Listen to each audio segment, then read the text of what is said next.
জাতীয় সংসদ নির্বাচন ও গণভোট 2026। এই নির্বাচন ও গণভোটকে অবাধ, সুষ্ঠু, নিরপেক্ষ ও গ্রহণযোগ্য হিসেবে অনুষ্ঠিত করার লক্ষ্যে বাংলাদেশ সেনাবাহিনীর 7 পদাতিক ডিভিশন, বরিশাল বিভাগের সকল জেলা এবং মাদারীপুর এবং বাগেরহাট জেলায় অন্যান্য আইনশৃঙ্খলা বাহিনীর সাথে মোতায়েন আছে এবং আমরা সর্বোচ্চ প্রস্তুতি নিয়ে রয়েছি। আপনারা জানেন যে আমরা সর্বদা নিরপেক্ষভাবে এবং পেশাদারিত্বের সাথে আমাদের উপর অর্পিত সকল দায়িত্ব পালন করি এবং এই ধারা অব্যাহত থাকবে। ভোটারগণের নিরাপত্তা নিশ্চিত এবং ভোটের জন্য সুন্দর, সুস্থ একটা শান্তিপূর্ণ পরিবেশ বজায় রাখা এখন আমাদের মূল লক্ষ্য। এই কাজে বাধাদানকারী সে যেই হোক না কেন, আমরা কঠোর হস্তে তাকে দমন করব। এই ব্যাপারে আমরা অনড় এবং দৃঢ়।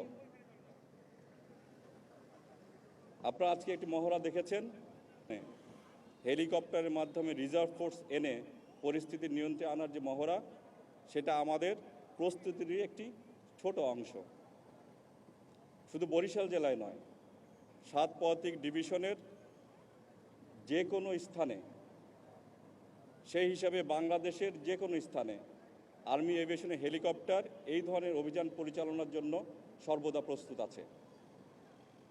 আপনাদের মাধ্যমে আমরা জনগণকে আহ্বান করছি, আপনারা নির্বিঘ্নে, নিশ্চিতে, নির্ভয়ে ভোট কেন্দ্রে আসুন, আপনাদের মূল্যবান ভোট প্রদান করুন এবং বাংলাদেশের ভবিষ্যৎ গণতান্ত্রিক অগ্রযাত্রাকে সামনে এগিয়ে নিন।